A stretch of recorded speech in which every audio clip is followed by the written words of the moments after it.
esta va a ser una neoplasia benigna que va a ser más común en lo que sería la población pediátrica y adulta. Esta casi siempre la más frecuente es la papilomatosis respiratoria recurrente, ya que esta se va a caracterizar por el desarrollo como tal de las lesiones verrucosas, como pueden observar aquí, y exolíticas de las vías aéreas. Esta tiende a reaparecer posterior al tratamiento. Bien, en cuanto a lo que sería la clínica, esta va a presentar cambios de la voz, estridor, ronquido y afonía, y algunos pacientes presentan síndrome de obstrucción de la vía aérea. Estos son la clínica más frecuente de esta afección. En cuanto al diagnóstico, esta se va a dividir en lo que sería, se puede realizar mediante la laparoscopía indirecta y la fibroscopía, ya que esta más que todo se va a observar lo que sería los pólipos y si es pediculado o sesil como tal. Aquí también se puede observar eso. También se va a hallar ricamente vascularizado y va a ofrecer el aspecto de un angioma como tal. Aunque también se dice que los crónicos pueden perder lo que sería la vascularización. Esta más que todo se va a ubicar entre el tercio anterior y los dos tercios posteriores del borde libre de las cuerdas vocales, como tal. Aquí como se puede observar.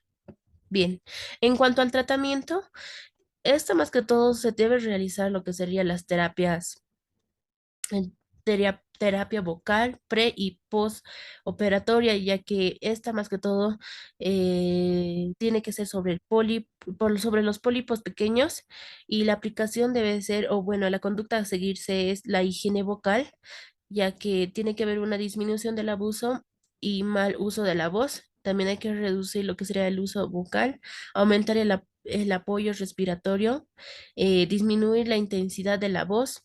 Básicamente, en cuanto a un tratamiento quirúrgico, se realiza la microcirugía con microtijeras o con micropinzas o láser de CO2. En todo caso, los casos deben respetar lo que sería la lámina propia como tal. Bien, bien. En cuanto a las neoplasias vasculares, como tal tenemos a lo que serían los hemangiomas. ¿Qué son los hemangiomas? Estos van a ser igualmente, son tumores más comunes en lo que sería la infancia. Estas son más frecuentes en el sexo femenino. Tienen una relación de tres de cada una persona, y el 60% se localiza en la cabeza y el cuello. Los pacientes con múltiples lesiones cutáneas, estos suelen tener lesiones asociadas a lo que sería al hígado, los pulmones y el intestino. Bien, en cuanto a su clínica, básicamente son sintomáticos a partir de los primeros 2 meses de vida, y todas antes de los 6 meses. Los síntomas básicamente va a consistir en lo que sería un estridor bifásico, la que va más importante durante la inspiración. También va a haber los cambios variables de las características del llanto, afonía, tos perruna, laringitis persistente. Cabe recalcar que esta no puede existir laringitis en menores de 1 año de edad.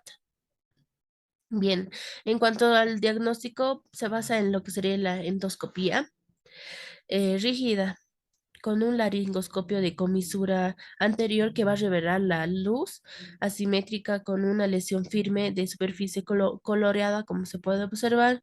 También se puede realizar la biopsia, pero no siempre es necesaria. Pero en caso de realizarse, no es excesivamente sangrante como tal. Ahora, en cuanto al tratamiento, se dice que el objetivo del tratamiento es asegurar la vía aérea, ya que esta patología es de resolución espontánea. También el paciente tiene que ser tratado con lo que sería con corticoterapia, y hay que buscar dosis eficaz, extrañe al menor índice de efectos colaterales. Pero si no se logra como tal el tratamiento de elección, se puede hacer lo que sería la traqueotomía. Bueno, continuando vamos a hablar sobre las neoplasias de origen muscular. En este caso tenemos al rhabdomioma, que es un tumor que se origina a partir del músculo estriado, siendo su ubicación más habitual el corazón. Bueno, los que nos interesan son los rhabdomiomas extracárdicos, que se presentan más frecuentemente en faringe y laringe. Bueno, como bien en la clínica vamos a ver que se manifiesta por disfagia, malestar faríngeo inespecífica, disnea y sensación de cuerpo extraño. El diagnóstico es básicamente es microscopía e inmunohistoquímica, en la que vamos a distinguir dos formas, una fetal y una adulta. En la forma fetal va a ser constituida por abundantes células musculares inmaduras, y la forma adulto, bueno, esto se va a dar en mayores de 40 años, con asiento en la base de lengua, suelo de la boca, también en la faringe y laringe, y suelen aparecer como una lesión de color rojizo grisáceo, lobulillado y blanda a la palpación.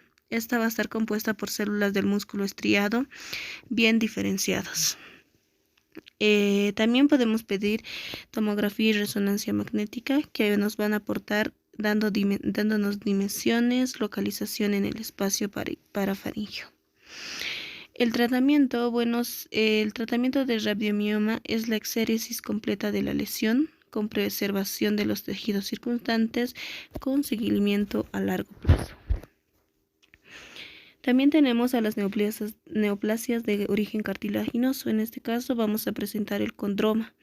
El condroma del cartílago laringio es una neoplasia benigna poco frecuente que afecta más a varones en la sexta década de su vida, y su origen es el pericondrio que recubre el cuerpo del cartílago, y su etiología es desconocida, aunque diversos procesos inflamatorios podrían ocasionar la metaplasia del tejido afectado y a su osificación al activar células pluripotenciales.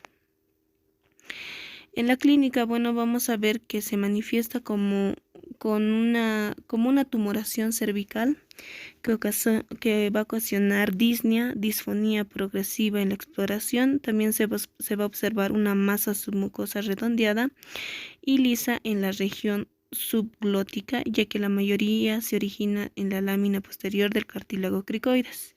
Estos tumores van a presentar calcificaciones en su interior.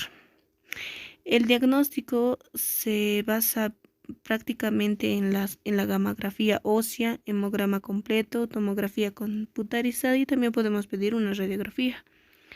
El tratamiento de los condromas o condrosarcomas de bajo grado son difíciles de distinguir histológicamente y crecen lentamente, y no suelen hacer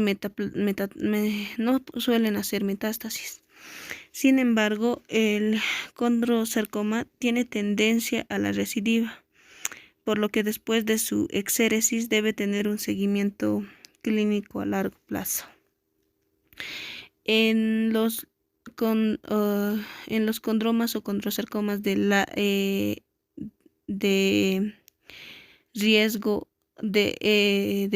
grave, podemos hacer una laringectomía. También vamos a presentar las neoplasias de origen neural. En este caso tenemos al tumor de células grandes y al neurofibroma. El tumor de células grandes se define como, en sí también se llama tumor de Abrikosov o microblastomas de células granulares. Esto se va a definir como tumores derivados de las células de Schwann. Son abundantes en el citoplasma, y también va a presentar gránulos en su interior y corresponden a lisosomas en distintos estados de fragmentación. Y también tenemos, como bien dijimos, al neurofibroma, que son raros en la laringe y se caracterizan por una proliferación de axones, fibroblastos y células de Schwann. Se distinguen dos tipos a nivel citoarquitectural: el tipo plexiforme asociado a la neurofibromatosis tipo 1 o enfermedad de Van Recklinghausen, y y el no plexiforme más común y no está asociado a dicha patología. Eh, la clínica de los tumores de células grandes, vamos a ver que en la laringe, que es una ubicación poco común para estos tumores, los pacientes afectados suelen ser mujeres entre la tercera y sexta década de la vida y pueden presentar una clínica de ronquera persistente, estridor, hemoptisis, disfagia u otalgia. En ocasiones son asintomáticas. Pero también cuando se manifiesta localmente durante vamos a ver durante la exploración rutinaria como una masa de coloración blanca, amarillenta, de contornos lisos, especialmente en el tercio medio y posterior de las cuerdas vocales. Los métodos de diagnóstico se basan principalmente por la clínica, no podemos confundirnos con un carcinoma epidermoide, pero también podemos realizar lo que es una biopsia,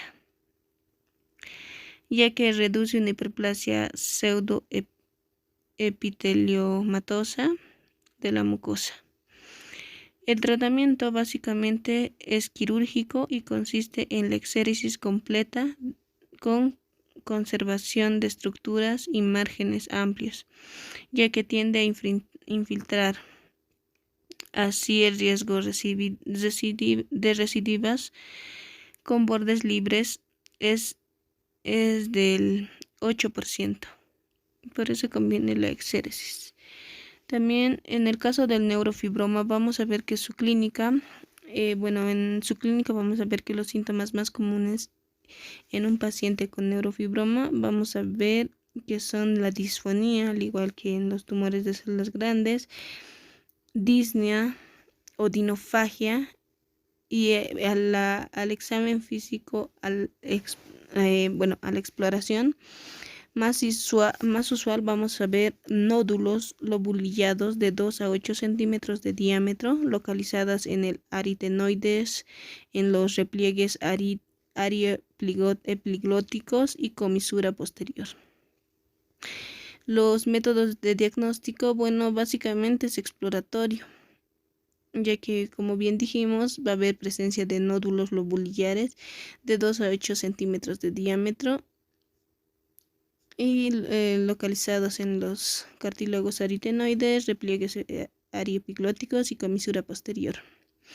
El tratamiento, en la mayoría de estos tumores, como son benignos, se debe tomar una actitud conservadora, siempre que los síntomas sean leves y, si la sintomatología fuese acusada, se impone la realización de exéresis, pero si no, podemos hacer lo que es una observación.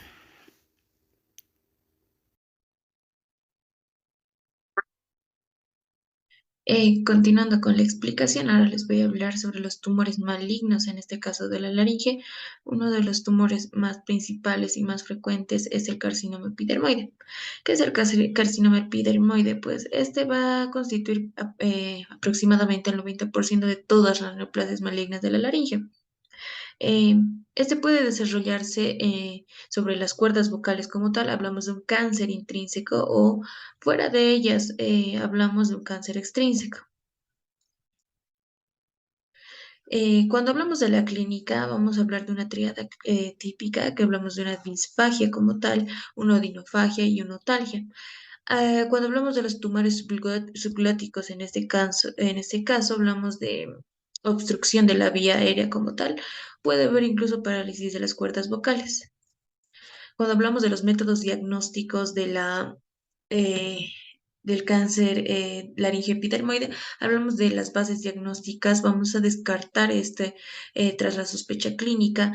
Es fundamental conocer la localización, la extensión del tumor para planificar un tratamiento adecuado y que el paciente pueda llegar a tener una vida normal y pueda salir de este tipo de cáncer, ¿no?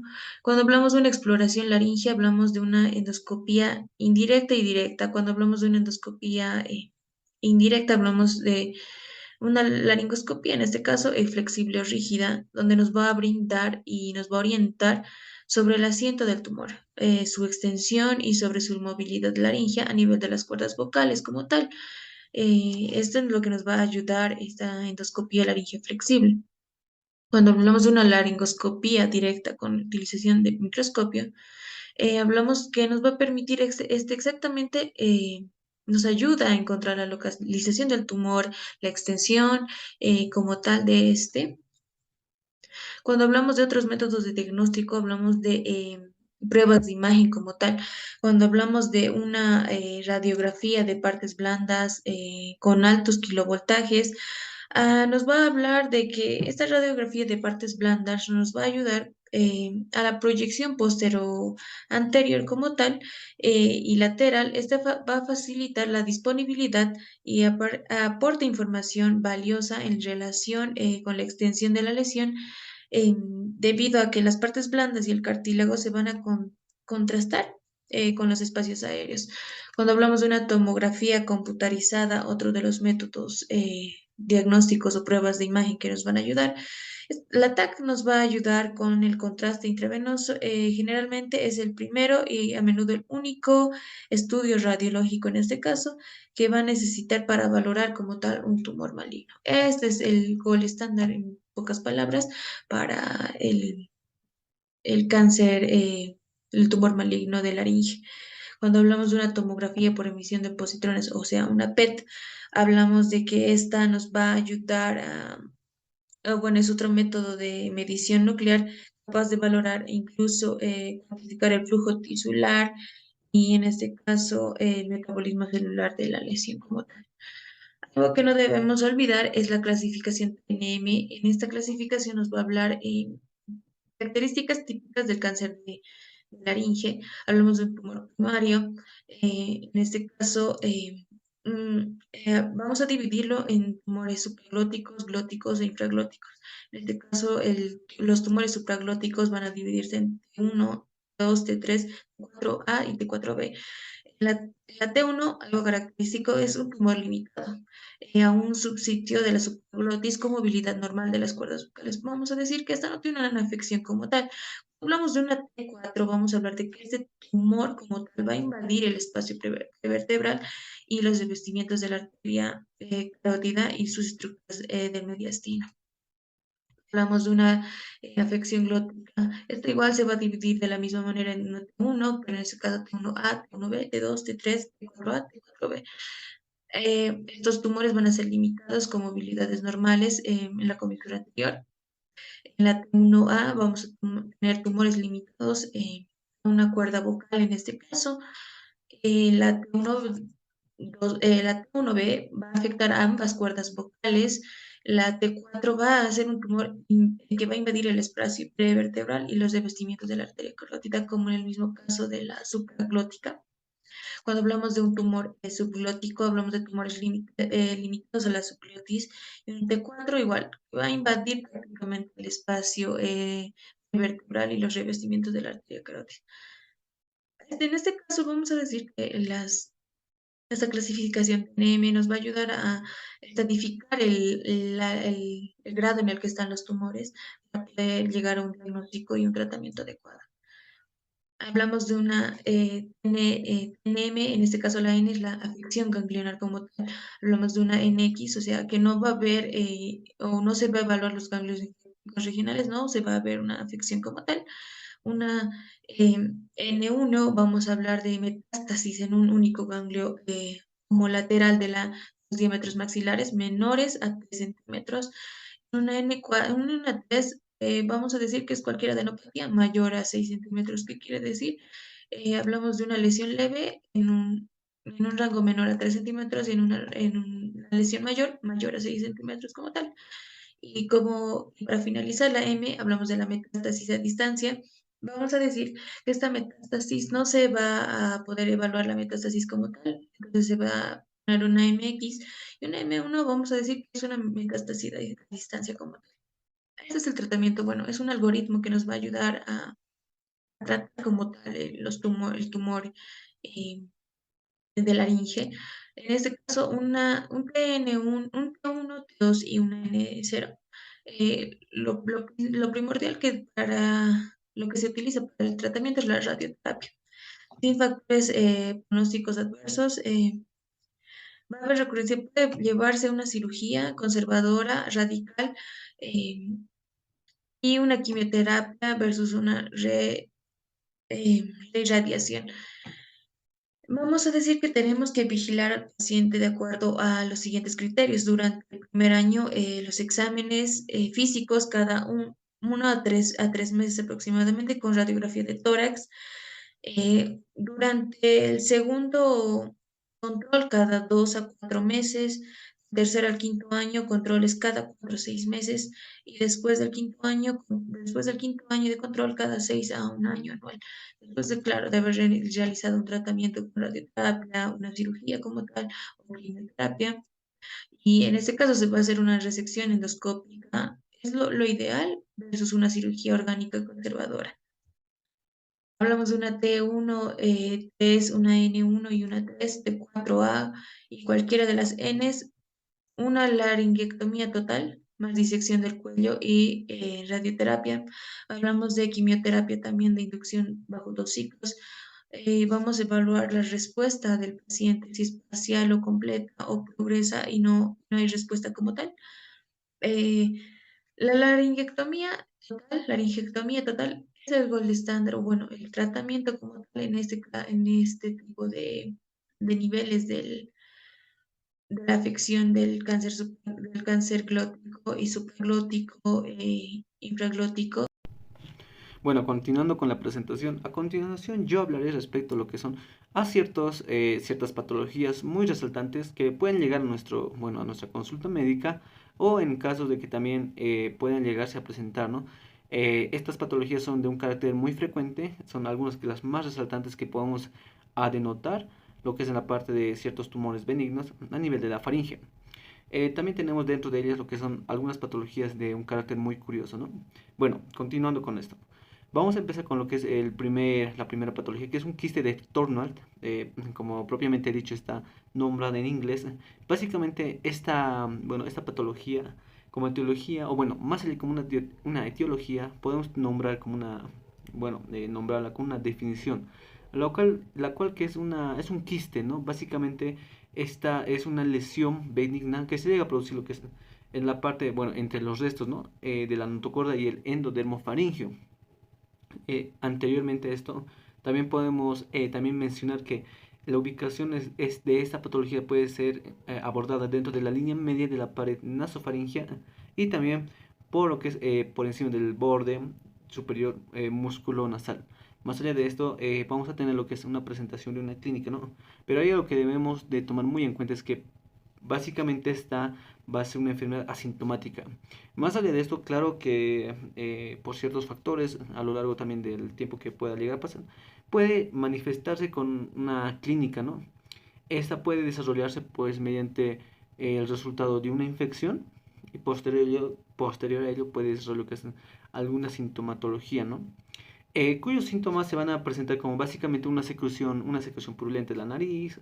Puede existir lo que es la parte de un olor desagradable, punzante, una, una cefalea en el paciente y en el área, bueno, también a nivel de la área del occipucio, ¿no? Esta cefalea. Y más allá de eso también podemos presentar lo que, como bien decíamos también, un mal aliento en este paciente. También podemos denotar como ciertos otros síntomas como ser una obstrucción nasal, una otalgia, también lo que es la parte de una otitis media exudativa, claro, también puede presentar lo que es el mareo y una sensación bueno, de una tinnitus a la vez también, o también puede ser lo que es la presentación de una disfagia en el paciente. Bueno, ¿cuáles son los métodos de diagnóstico para esta patología? Principalmente lo que son estos quistes de Thornwald, como bien mencionábamos, propiamente dichas, nombradas en inglés, pues vamos a hacer lo que es el hallazgo mediante estudios de imagen, las cuales vamos a tomar muy en cuenta lo que es la resonancia magnética y también podemos hacer el uso de lo que es la endoscopía a nivel, ¿no? Del tracto faríngeo y laríngeo, ¿no? estos estudios pues nos van a llegar a hacer lo que es encontrar lo que es la presencia de estos quistes, ¿no? Más allá de eso, podemos llegar a tomar muy en cuenta cómo son las características de estos quistes. Midiendo lo que es normalmente en un parámetro de lo que podemos mencionar es que son de unos pocos milímetros, que máximo va a ser eh, hasta la medida, ¿no? Se puede decir, o tamaño de 2 centímetros, ¿no? De diámetro. Con una superficie lisa, el cual también nos da características de que no debemos tomarla con demasiada alarma, porque son de un tipo benigno, ¿no? En este caso. Pero claro, es nunca tampoco bajar la guardia, ¿no? Ante esta presencia de estos quistes. Ahora, más allá de la tomografía computarizada, también que se puede tomar muy en cuenta, estas pues van a tener lo que es una presión, bueno, van a tener una característica de una presencia que son como una lesión sólida, se puede decir, y estas pues se van a llegar a notar con la resonancia magnética como un cambio de mayor intensidad, ¿ya? Bueno, más allá de eso, como podemos observar de la clínica y el método de diagnóstico, como en el tratamiento podemos también mencionar, perdón, por la pantalla, ahora sí. Bueno, más allá de esto también podemos denotar que básicamente el tratamiento va a ser en la mayoría de los casos, bueno, en la mayoría de los casos, perdón, que estos quistes no causan, ¿no? Ningún tipo de alguna alteración grave, se podría decir, o algún cambio metabólico, eh, más allá de que sí puede desarrollarse, ¿no? Mediante el resultado de alguna otra afección externa, ¿no? Y el cual pueda a desencadenar o iniciar lo que es ya alguna alteración debido también a la otra patología que puede existir en el paciente y lo que es agravarse, por decir, o pues hacer algún efecto dentro de estos quistes, ¿no? Como tratamiento, pues vamos a tener que básicamente no va a tener no va a requerir ningún tipo de tratamiento más allá de la observación y control, se podría decir, ¿no? Eso, bueno, continuamos con la siguiente patología. Bueno, como podemos observar en la pantalla, vamos a presentar lo que son los tipos de papilomas que puede existir, lo que es a nivel de la faringe. En este caso, pues la etiología, o como definición principalmente, más que todo manejamos, existen definiciones para esta clase de patologías, porque en su mayoría de etiologías no se llega a encontrar como una etiología exacta. Y pues pese a esto, pues podemos, ¿no? Abarcarnos o pues apoyarnos a definiciones, como es el caso de los papilomas, que son estos tumores benignos faringios, claro. Entonces, bueno, estos están relacionados claramente con alguna cierta de infección, como es en el caso del virus del papiloma humano, el cual es una BPH. Estas pueden aparecer como algunas estructuras bien indicadas, localizadas y denotadas, ¿no? Lo que es inclusive a partir de lo que es la cavidad bucal, ¿no? Y posteriormente desarrollarse lo que es en áreas como la faringe y la laringe. La clínica principal de esta patología, como son los papilomas, y que principalmente está relacionada con lo que es la parte del BPH, que es el virus del papiloma humano, ¿no? El cual esta puede tener una clínica que puede depender, ¿no? Dependiendo a la localización, se va a desarrollar la clínica. Entonces, más allá de esto, pues podemos, pero como que tomar en cuenta principalmente lo que es en la vía del área superior. También podemos encontrar lo que es ciertos, eh, como se puede decir, estos tumores benignos a nivel de la cavidad bucal y también en la faringe. Bueno, más allá de estas lesiones, que son un tipo de lesiones exofíticas, pues son del tamaño menor a los de 1 centímetro, ¿no? Más allá de esto, también podemos mencionar que tienen lo que es las características de que son generalmente periculadas, son de una superficie rugosa, también podemos mencionar que tienen una coloración de un tipo rosa, rosa blanquecino, y estos pues, bueno, pueden mayormente con frecuencia encontrarse lo que es en la parte del dorso de la lengua y el paladar blando. Entonces, para ello también podemos manejar lo que es la parte del diagnóstico, como en este caso tenemos lo que es los métodos de diagnóstico, principalmente va a ser mediante la identificación, mediante la observación, el cual se puede localizar normalmente en las áreas ya mencionadas, como lo dijimos anteriormente, y estos principalmente pues pueden ser localizados mediante un estudio que la cual son del tipo endoscópicos, ¿no? Básicamente va a ser ese un gol estándar para la identificación de estas masitas. Entonces, se puede decir, ¿no? De alguna u otra forma, son unas masas, ¿no? Ahora, más allá de esto, también podemos denotar que el tratamiento principalmente va a ser a la extirpación, retirar el tumor de estas lesiones, y su estudio va a ser, pues, al igual como siempre se retira alguna cierta extirpación, mandar como corresponde siempre lo que es a su debido estudio histopatológico, ¿no? Como cualquier toma de muestra se podría decir. Bueno, eso sería principalmente. También tenemos que tomar muy en cuenta lo que es la parte de esta patología que también se puede llegar a presentar, el cual son los hemangiomas.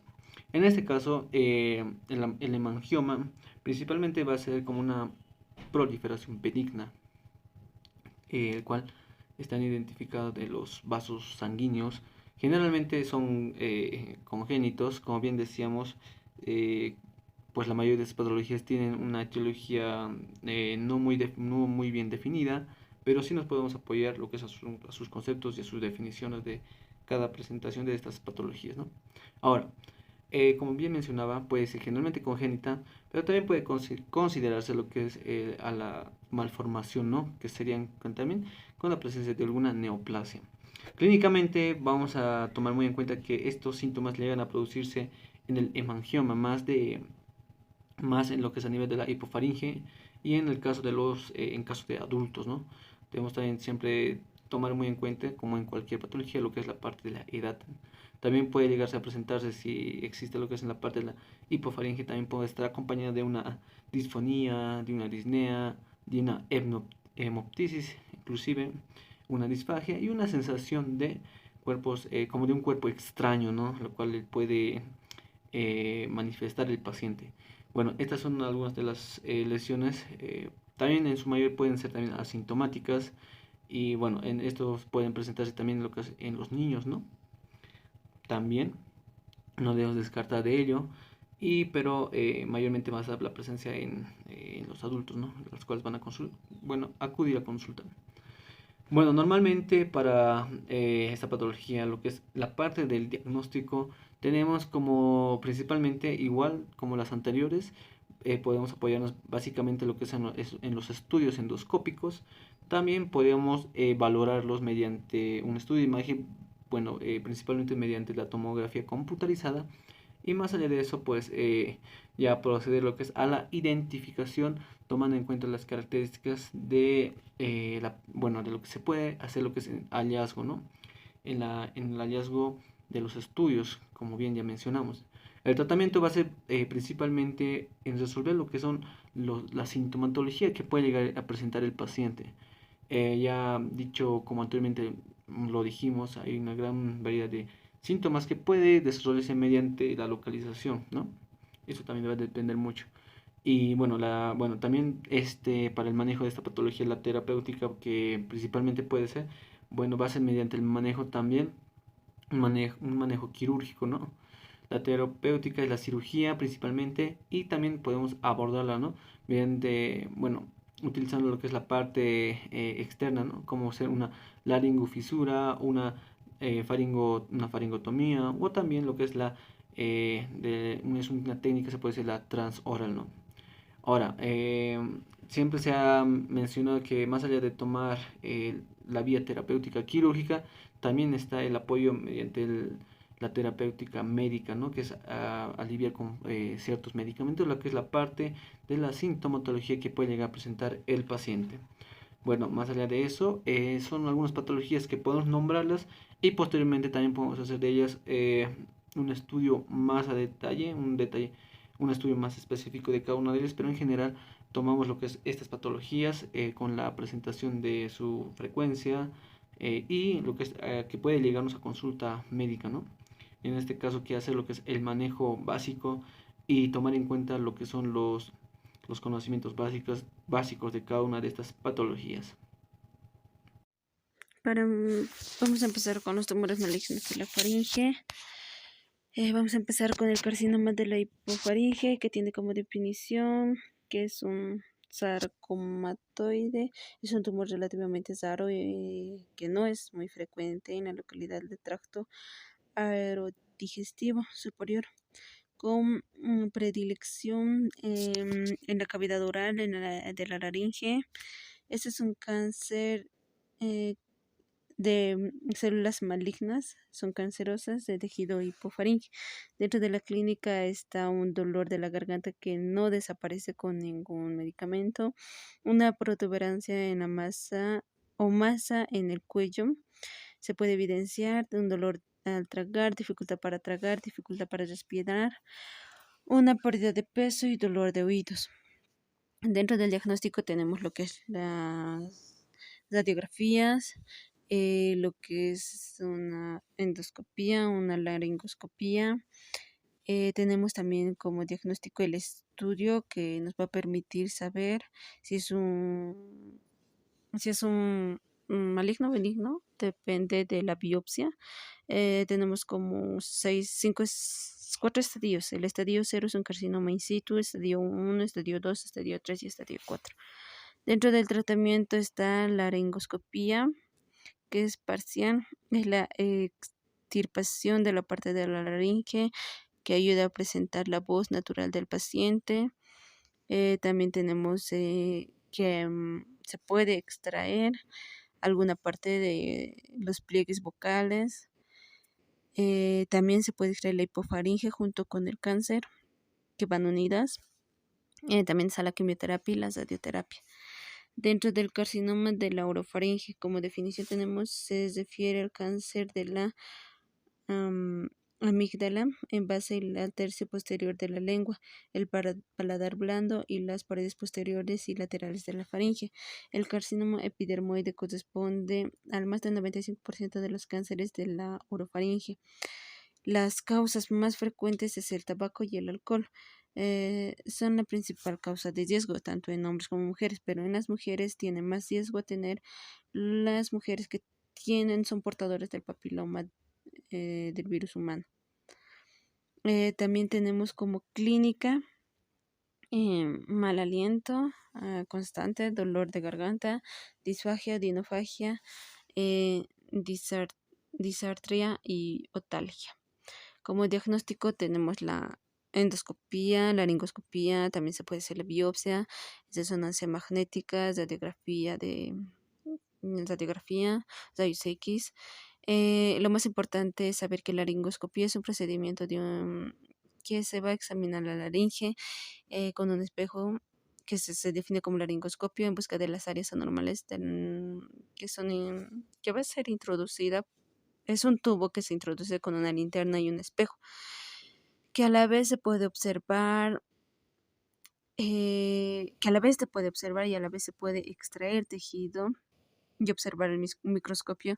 Se puede observar en macro y microscópicamente para detectar los signos de cáncer. Dentro del tratamiento están las cirugías de radioterapia o quimioterapia, que la radioterapia va con la quimioterapia y la quimioterapia va con la radioterapia. Es lo más importante. Entre el carcinoma de la rinofaringe tenemos como definición, es un cáncer que ocurre en la nasofaringe, en el cual está ubicada detrás de la nariz y encima de la parte posterior de la garganta. Es difícil detectar de forma temprana. Tal vez se debe esto porque no es fácil examinar y los signos y síntomas no son diferentes, son similares a los otros trastornos. Como clínica tenemos, va a haber un bulto en el cuello causando un ganglio linfático inflamado, presencia de sangre en la saliva, va a tener una supuración de sangre en la nariz, va a tener también congestión nasal, zumbido de los oídos, pérdida de la audición, infección frecuente del oído, dolor de garganta y dolor de cabeza. Dentro de los diagnósticos está la tomografía computarizada, un carcinoma de la rinofaringe, una resonancia magnética, tomografía por emisión de positones y una radiografía.